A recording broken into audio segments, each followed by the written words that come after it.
दोस्तों, ये कहानी एक ऐसी ठरक हवस से भरी लौंडिया की है जिसकी तड़प तुम भी नहीं मिटा पाओगे। ये एक ऐसी लौंडिया है जिसको बस रगड़ा चाहिए, चाहे दिन हो या रात, बॉयफ्रेंड हो या अंकल, इसे तो बस दबा के भटाभट भटाभट भटाभट चाहिए। अगर ये नहीं होता तो ये फोन पर गंदी गंदी बातें करके अपने मौत के कुएं से खीर निकालती है। तो चलिए देखते हैं क्या ये लौंडिया सुधर पाएगी या नहीं। तो कहानी की शुरुआत में हम इसी लौंडिया एल्मा को देखते हैं जो अपने किचन में लेटकर फोन पर किसी लौंडे से रगड़े की बात करके मास्टरबेट कर रही होती है। तभी एल्मा की मम्मी काम से वापस घर पर आ जाती हैं। तो एल्मा अपनी भावनाओं को काबू में करके पढ़ने बैठ जाती है। दोस्तों, एल्मा एक काफी तगड़ी सेक्सुअल डिजायर वाली लौंडिया है जो अपनी फैंटेसी को इमेजिन करके या फिर कभी कभी हॉटलाइन सर्विसेज पर लड़कों से बिल्डिंग ऊपर नीचे की बातें करके अपनी इन डिजायर्स को पूरा करती है। दिखने में ये जितनी भोली है, क्या बताऊं इसकी गेंद कितनों ने खोली है। फिर हम देखते हैं कि एल्मा अपने डॉग के साथ वॉक पर जाती है, जहाँ पर उसकी मुलाकात उसी के स्कूल में पढ़ने वाले एक लौंडे आर्थर से होती है जो उसे मन ही मन प्यार करती है। प्यार तो एक बहाना है, इसे तो बस आर्थर से अपना मौत का कुआं चटवाना है। और एल्मा हमेशा आर्थर का नाम लेकर भी मास्टरबेट करती है। इसके बाद हम देखते हैं कि वो फिर से इमेजिन करने लगती है कि आर्थर चुपके से उसकी विंडो से एल्मा के रूम में आता है और फिर वो दोनों एक साथ मिलकर भटाभट भटाभट भटाभट करते हैं। तभी आर्थर एल्मा से कहता है, कैसे देख रही है तू, जिससे एल्मा तुरंत होश में आ जाती है। उसके अगले दिन हम एल्मा की दो बेस्ट फ्रेंड को देखते हैं जिनके नाम है एंटी और सैंटी, और ये दोनों बहनें होती हैं। एल्मा अपनी सिंगल मम्मी के साथ नॉर्वे के एक छोटे से गांव में रहती है जहां के सभी लोग रूढ़िवादी होते हैं। इस गांव में छोटी सोच रखने वाले लोगों के साथ रहकर एल्मा काफी बोर हो गई थी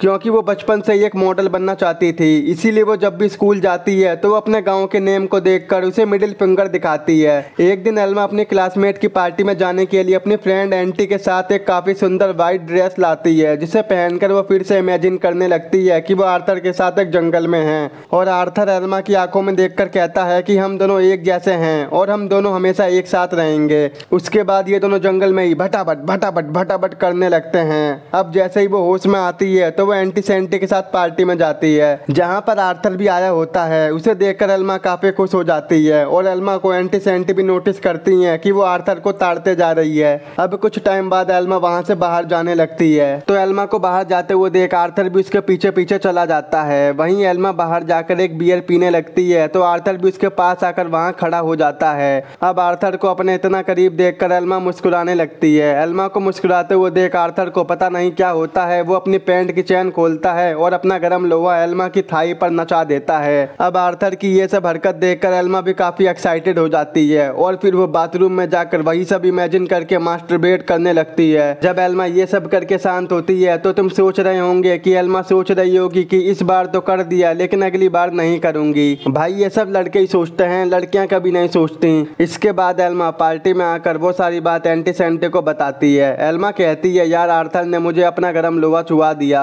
लेकिन ये बात सुनकर एल्मा की फ्रेंड उस पर जरा भी विश्वास नहीं करती। वो कहती हैं, चल चल ज्यादा झूठ मत बोल। और तभी आर्थर भी वहां पर आ जाता है। वो भी ये सारी बात सुन लेता है जिस पर वो कहता है कि मैंने किसी को भी नहीं छुआया अपना गरम लोहा। दरअसल दोस्तों, आर्थर स्कूल का काफी पॉपुलर लड़का होता है, वहीं एल्मा स्कूल की काफी अनपॉपुलर लड़की होती है। इसीलिए सारे लोग एल्मा की बातों पर विश्वास नहीं करते और वो वहां पर झूठी साबित हो जाती है। अगले दिन सैंटी एल्मा के घर उससे मिलने आती है और वो उसके पास बैठकर अपने होठों पर लिप ग्लॉस लगाने लगती है। तो एल्मा सैंटी को देखकर फिर से इमेजिन करने लगती है कि वो उसके कपड़े उतारकर उसे पूरा चरम सुख दे रही है। तभी सैंटी एक चुटकी बजाती है जिससे एल्मा अपनी इमेजिनेशन से बाहर आ जाती है। फिर सैंटी एल्मा से कहती है कि पूरे स्कूल में ये बात फैल चुकी है कि आर्थर ने तुम्हें अपना गरम लोहा छुआ मारा है, जिससे स्कूल के सारे लोग तुम्हें ठरकी और झूठा समझ रहे हैं और वो तुमसे बात भी नहीं करना चाहते। और मैं तो बस तेरे घर अपनी लिप ग्लॉस लेने आई थी और आज के बाद तुम मुझसे भी बात मत करियो। ये कहकर सैंटी वहां से चली जाती है। जब एल्मा स्कूल जाती है तो उसे पता चलता है कि उसने सबसे झूठ बोला है कि आर्थर ने उसे अपना गरम लोहा छुआया है, जिससे स्कूल के सभी लोग उसे ठरकी लड़की समझते हैं और वो अब उसे डिक एल्मा कहकर बुलाने लगते हैं। जब एल्मा अपने स्कूल के टॉयलेट में जाती है तो वहां वो देखती है कि डिक एल्मा नाम से उसकी एक ड्राइंग बनी होती है, यानी कि अब एल्मा पूरे स्कूल में बदनाम हो चुकी थी और अब उससे कोई भी बात नहीं करता। इसी बात से दुखी होकर वो स्कूल के एक लड़के से सिगरेट मांगती है और जब एल्मा बस में बैठकर स्कूल से अपने घर पर जा रही होती है तो वो आर्थर को अपने पास सिगरेट पीने के लिए बुलाती है। इसके बाद हम देखते हैं कि आर्थर और एल्मा दोनों एक साथ बस से नीचे उतरते हैं, जहां आर्थर एल्मा से कहता है कि मैं भी तुम्हें लाइक करता हूं, लेकिन मुझे तुम्हारी बेस्ट फ्रेंड एंटी सेंटी बिल्कुल भी पसंद नहीं है। ये बात मैं पहले नहीं कह पाया क्योंकि तुम काफी अनपॉपुलर पॉपुलर लड़की थी, लेकिन अब ये बात मैं सबके सामने कहूंगा कि मैं तुमसे प्यार करता हूँ और मैं तुम्हें स्कूल के सभी लोगों से डिफेंड करूंगा।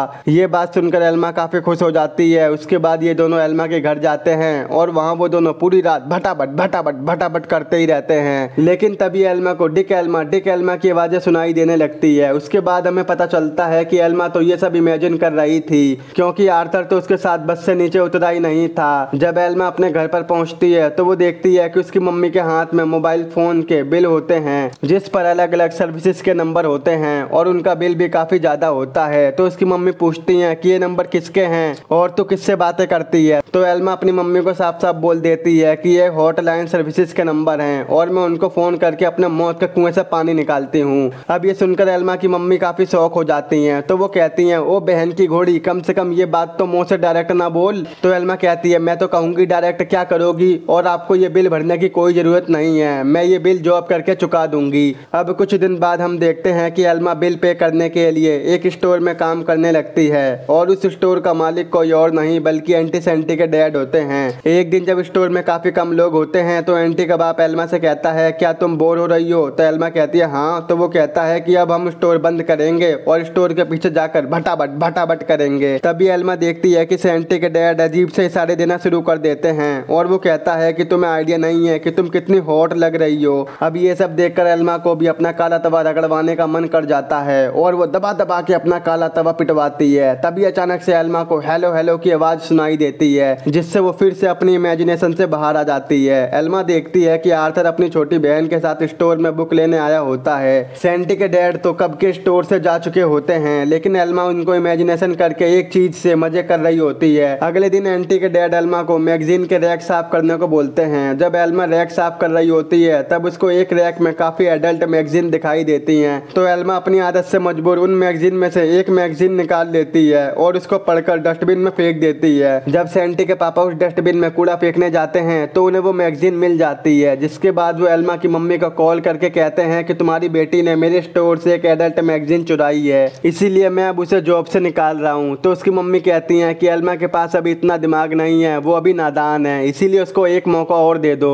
लेकिन सेंटी के डैड उसकी बात सुने बिना ही कॉल कट कर देते हैं। जब एल्मा घर वापस आती है तो उसकी मम्मी उसे काफी डांटती हैं। वो एल्मा को घर से बाहर निकलने को भी मना करती हैं। अब इन सबसे परेशान होकर एल्मा अपने हॉटलाइन वाले फ्रेंड को कॉल करती है। एल्मा का फ्रेंड कहता है कि चाहे सिचुएशन कितनी भी बिगड़ जाए, लेकिन तुम्हारे पास एक ऐसा फ्रेंड होना चाहिए जो तुम्हारी बात को सुन सके। उसके बाद एल्मा अपने ड्रॉर से ठर्रा निकालकर पीने लगती है और तभी वो अपनी मम्मी को एंटी सेंटी की मॉम से बात करते हुए सुनती है। एल्मा की मम्मी उनसे कहती हैं कि मुझे ये बताते हुए शर्मिंदगी महसूस हो रही है कि मेरी बेटी दिन रात बस एक ही चीज के बारे में सोचती रहती है, वो है बस भटाभट भटाभट भटाभट। और वो हॉटलाइन सर्विसेज पर लड़कों से बात करती है और साथ ही में वो तुम्हारे स्टोर से एडल्ट मैगजीन भी चुराती है। और यहाँ तक कि मैंने उसे मास्टरबेट करते हुए कई बार आर्थर का नाम लेते हुए भी सुना है। उसकी खुद की माँ उसके ऊपर इतना शर्मिंदा है। ये बात जानकर एल्मा काफी दुखी हो जाती है और वो शराब की बोतल लेकर सीधे आर्थर के घर चली जाती है। एल्मा उसके पास जाकर कहती है कि तुम मान क्यों नहीं लेते कि तुमने मुझे अपने गर्म लोहे से टच किया था। पूरे स्कूल में कोई भी मेरा बिलीव नहीं करता और बल्कि मुझे सब लोग झूठा बोलते हैं, यहाँ तक कि मेरी खुद की मम्मी भी मुझे लेकर काफी शर्मिंदा हैं। मेरी पूरी लाइफ खराब हो चुकी है यार, मैं तुम्हें बहुत पसंद करती हूँ और तुम्हारे साथ ही रहना चाहती हूँ। तो आर्थर कहता है, नहीं ऐसा नहीं हो सकता, मैं तुमसे प्यार नहीं करता और मेरी ऑलरेडी गर्लफ्रेंड है। ये बात सुनकर एल्मा का दिल टूट जाता है और वो काफी रोने लगती है। अब उसकी यहाँ पर रहने की कोई वजह नहीं थी, क्योंकि पूरे स्कूल में उसका कोई भी फ्रेंड नहीं था और वो अब पूरी अकेली हो चुकी थी। यहाँ तक कि उसकी मम्मी भी उसे नहीं समझती थी और आर्थर भी अब किसी और से प्यार करता है। इसीलिए एल्मा उदास होकर सड़क पर चलने लगती है। वहाँ वो किसी अनजान आदमी से लिफ्ट लेकर अपनी दोस्त मरिया के घर चली जाती है।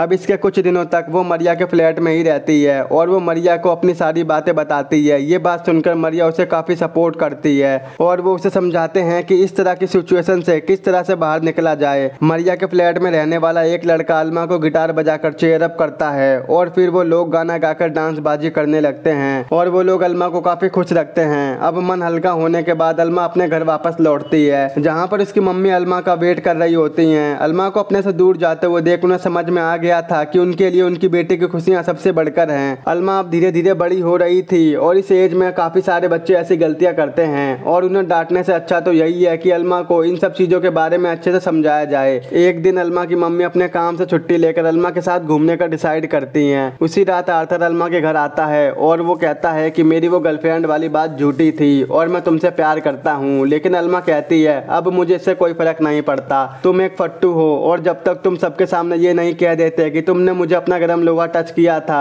तब तक तुम मुझसे बात मत करना। अगले दिन स्कूल जाते वक्त बस में सैंटी अल्मा के पास आती है क्योंकि अब उसको भी अपनी गलतियों का एहसास हो गया था। अब अल्मा अपने स्कूल पहुंचती है तो वो देखती है कि आर्थर स्कूल के सामने खड़ा हुआ था और उसके ऊपर काफी बड़ा बैनर लगा हुआ था जिसमें लिखा था कि मैंने अल्मा को अपना गर्म लोहा टच किया है। ये चीज देखकर अल्मा काफी खुश हो जाती है। इसके बाद वो आर्थर को अपने घर पर लेकर आती है और उसे अपनी मम्मी से मिलवाती है और फिर वो तीनों मिलकर डिनर करते हैं। वहीं अल्मा अपनी मम्मी से पूछती है कि क्या आज रात आर्थर यहाँ रुक सकता है, तो उसकी मम्मी कहती है नहीं और यहीं पर ये मूवी खत्म हो जाती है। यहाँ पर भले ही अब अल्मा की मम्मी अल्मा की भावनाओं को समझती हो लेकिन वो इतनी छोटी उम्र में किसी लड़के को अल्मा के साथ रुकने के लिए अलाउ नहीं करेंगी। तो दोस्तों इस मूवी में हमें ये बताया गया है कि टीनेज उम्र में ये सब नॉर्मल चीज है, इस चीज को हमें कभी भी इग्नोर नहीं करना चाहिए। इससे बच्चों पर काफी बुरा इफेक्ट पड़ता है। इससे अच्छा तो ये है कि हम अपने बच्चों को समझाएं। दोस्तों इस मूवी का नाम turn me on damn it है जो कि साल 2011 में रिलीज हुई थी।